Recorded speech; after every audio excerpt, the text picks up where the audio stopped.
सध्या शिक्षणतज्ज्ञ आणि पर्यावरणवादी सोनम वांगचुक यांच्या आंदोलनाची देशभर चर्चा सुरू असताना तब्बल 42 वर्षांपूर्वी घडलेली एक ऐतिहासिक घटना पुन्हा चर्चेत आली आहे. 1984 मध्ये तत्कालीन पंतप्रधान इंदिरा गांधी यांनी स्वतः लेह येथे जाऊन सोनम वांगचुक यांचे वडील आणि ज्येष्ठ लडाखी नेते सोनम वांग्याल यांची भेट घेतली होती. त्यावेळी सोनम वांग्याल हे लडाखमधील विविध समाजांना अनुसूचित जमातीचा दर्जा मिळावा या मागणीसाठी उपोषण करत होते. अखेर इंदिरा गांधी यांनी प्रत्यक्ष भेट घेऊन मागण्यांवर सकारात्मक विचार करण्याचं आश्वासन दिल्यानंतर त्यांनी उपोषण मागे घेतलं.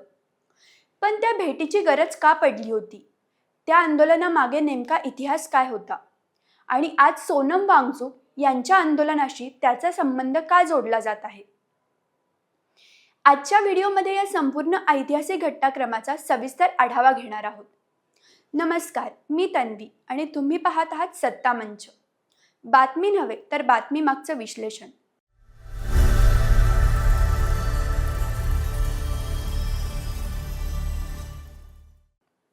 चला तर मग मुद्देसूद पाहूया. मुद्दा क्रमांक 1. सोनम वांग्याल कोण होते आणि त्यांचा लडाखच्या राजकारणात प्रभाव किती होता? सोनम वांग्याल हे केवळ सोनम वांगचुक यांचे वडील नव्हते, तर ते लडाखमधील अत्यंत प्रभावशाली राजकीय नेते होते. त्यांनी जम्मू काश्मीर विधानसभेत आमदार म्हणून काम केलं, राज्य सरकारमध्ये मंत्रीपदही भूषवलं आणि अनेक वर्ष लडाखच्या राजकीय प्रश्नांवर नेतृत्व केलं. त्या काळात लडाख हा जम्मू काश्मीरचा भाग असल्याने विकास, प्रशासन आणि प्रतिनिधित्वाच्या प्रश्नांवर ते सातत्याने आवाज उठवत होते. विशेषतः आदिवासी समाजांना घटनात्मक संरक्षण मिळावं, शिक्षण आणि सरकारी नोकऱ्यांमध्ये संधी वाढावी आणि दुर्गम लडाखचा विकास व्हावा यासाठी त्यांनी अनेक आंदोलने केली. त्यामुळे 1984 मधील त्यांचं उपोषण ही अचानक घडलेली घटना नव्हती, तर अनेक वर्षांच्या संघर्षाची पुढची पायरी होती. मुद्दा क्रमांक 2. 1984 मध्ये उपोषण करण्याची वेळ का आली? त्या काळात लडाखमधील अनेक समाजांना अनुसूचित जमातीचा दर्जा नव्हता. त्यामुळे त्यांना शिक्षण, सरकारी नोकऱ्या आणि विविध विकास योजनांमध्ये मिळणारे घटनात्मक लाभ मिळत नव्हते. लडाखच्या भौगोलिक परिस्थितीमुळे विकासही मर्यादित होता. अनेक वर्षे सरकारकडे निवेदने देऊनही अपेक्षित निर्णय होत नसल्याने सोनम वांग्याल यांनी अखेर उपोषणाचा मार्ग स्वीकारला. त्यांच्या आंदोलनाला केवळ राजकीय नेत्यांचाच नाही, तर सामान्य नागरिकांचाही मोठा पाठिंबा मिळाला. काही दिवसातच हे आंदोलन संपूर्ण लडाखच्या अस्मितेचा प्रश्न बनलं आणि केंद्र सरकारलाही त्याची गंभीर दखल घ्यावी लागली. मुद्दा क्रमांक 3. इंदिरा गांधी स्वतः लेहला का गेल्या? आंदोलन दिवसेंदिवस तीव्र होत असताना परिस्थिती अधिक चिघळू नये आणि आंदोलनकर्त्यांशी थेट संवाद व्हावा या उद्देशाने तत्कालीन पंतप्रधान इंदिरा गांधी यांनी स्वतः लेहला जाण्याचा निर्णय घेतला. त्यांनी सोनम वांग्याल यांची भेट घेतली, त्यांच्या मागण्या ऐकून घेतल्या आणि केंद्र सरकार या प्रश्नांवर सकारात्मक विचार करेल असं आश्वासन दिलं. त्यानंतर त्यांनी स्वतः सोनम वांग्याल यांना ज्यूस देऊन उपोषण सोडण्याची विनंती केल्याचं अनेक ऐतिहासिक नोंदींमध्ये नमूद करण्यात आलं आहे. देशाच्या पंतप्रधानांनी आंदोलनस्थळी जाऊन संवाद साधल्यामुळे ही घटना भारतीय लोकशाहीतील महत्त्वाचा प्रसंग मानली जाते.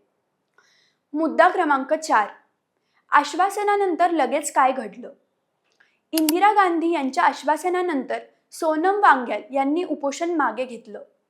मात्र त्यामुळे सर्व मागण्या तात्काळ मान्य झाल्या नाहीत. काही महिन्यातच इंदिरा गांधी यांची हत्या झाली आणि राजकीय परिस्थिती बदलली. त्यामुळे लडाखमधील अनुसूचित जमातीच्या मागणीचा प्रश्न काही काळ प्रलंबित राहिला. आंदोलन मात्र थांबलं नाही. विविध सामाजिक संघटना आणि स्थानिक नेतृत्वाने सातत्याने पाठपुरावा सुरू ठेवला. या संघर्षामुळे केंद्र सरकारवर दबाव कायम राहिला आणि पुढे या मागणीला गती मिळाली. मुद्दा क्रमांक 5. अखेर लडाखला अनुसूचित जमातीचा दर्जा कसा मिळाला? 1984च्या आंदोलनानंतर जवळपास 5 वर्षे संघर्ष सुरू राहिला. अखेर 1989 मध्ये राष्ट्रपती आदेशाद्वारे लडाखमधील प्रमुख समुदायांना अनुसूचित जमातीचा दर्जा देण्यात आला. हा निर्णय एका दिवसात झालेला नव्हता. त्यामागे अनेक वर्षांचं आंदोलन, राजकीय पाठपुरावा आणि सातत्यपूर्ण संघर्ष होता. त्यामुळे सोनम वांग्याल यांच्या उपोषणाला या संपूर्ण प्रक्रियेतील ऐतिहासिक टर्निंग पॉइंट मानलं जातं. मुद्दा क्रमांक 6. आज पुन्हा 1984ची घटना चर्चेत का आली? सध्या सोनम वांगचुक यांच्या आंदोलनामुळे अनेकांनी 1984च्या घटनेची आठवण करून दिली आहे. विशेषतः इंदिरा गांधी यांनी आंदोलनकर्त्यांशी प्रत्यक्ष संवाद साधला होता. हा संदर्भ पुन्हा चर्चेत आला आहे. मात्र 1984 मधील आंदोलन आणि आजचं आंदोलन यांचे विषय वेगळे आहेत. त्यावेळी लडाखच्या अनुसूचित जमातीच्या दर्जाचा प्रश्न होता, तर आज सोनम वांगचुक वेगळ्या मुद्द्यांवर आंदोलन करत आहेत. त्यामुळे या दोन घटनांची तुलना करताना त्यांच्या ऐतिहासिक आणि राजकीय संदर्भातील फरक लक्षात घेणं आवश्यक आहे. मुद्दा क्रमांक 7. या इतिहासातून आज काय शिकायला मिळतं? 1984 मधील ही घटना केवळ एका उपोषणाची कथा नाही. ती लोकशाहीत संवादाचं महत्त्व अधोरेखित करणारी घटना मानली जाते. आंदोलन कितीही मोठं असलं तरी संवाद, चर्चा आणि घटनात्मक मार्गाने प्रश्न सोडवण्याचा प्रयत्न करणं आवश्यक असतं. हा संदेश या प्रसंगातून मिळतो. त्याचबरोबर मोठ्या सामाजिक मागण्यांसाठी सातत्यपूर्ण संघर्ष आणि लोकांचा पाठिंबा किती महत्त्वाचा असतो हेही या इतिहासातून स्पष्ट होतं. म्हणूनच आज सोनम वांगचुक यांच्या आंदोलनाच्या निमित्ताने 1984च्या या ऐतिहासिक भेटीची पुन्हा चर्चा होत आहे. या संपूर्ण घडामोडीतून 3 महत्त्वाच्या गोष्टी समोर येतात. पहिली, 1984 मध्ये सोनम वांग्याल यांनी लडाखमधील समाजांना अनुसूचित जमातीचा दर्जा मिळावा या मागणीसाठी उपोषण केलं आणि त्याला व्यापक जनसमर्थन मिळालं. दुसरी, तत्कालीन पंतप्रधान इंदिरा गांधी यांनी स्वतः लेहला जाऊन त्यांची भेट घेतली, संवाद साधला आणि मागण्यांवर सकारात्मक विचार करण्याचं आश्वासन दिल्यानंतर उपोषण मागे घेण्यात आलं.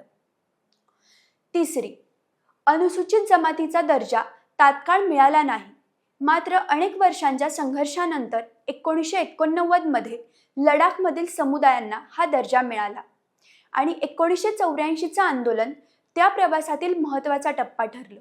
आता तुम्हीच सांगा, तुमच्या मते लोकशाहीमध्ये मोठ्या आंदोलनांवर सरकारने थेट संवाद साधण्याची परंपरा अधिक मजबूत व्हायला हवी का? तुमचं मत आम्हाला कमेंटमध्ये नक्की कळवा. व्हिडिओ आवडला असेल तर लाईक करा, शेअर करा आणि सत्ता म्हणजे या यूट्यूब चॅनलला सबस्क्राईब करायला विसरू नका.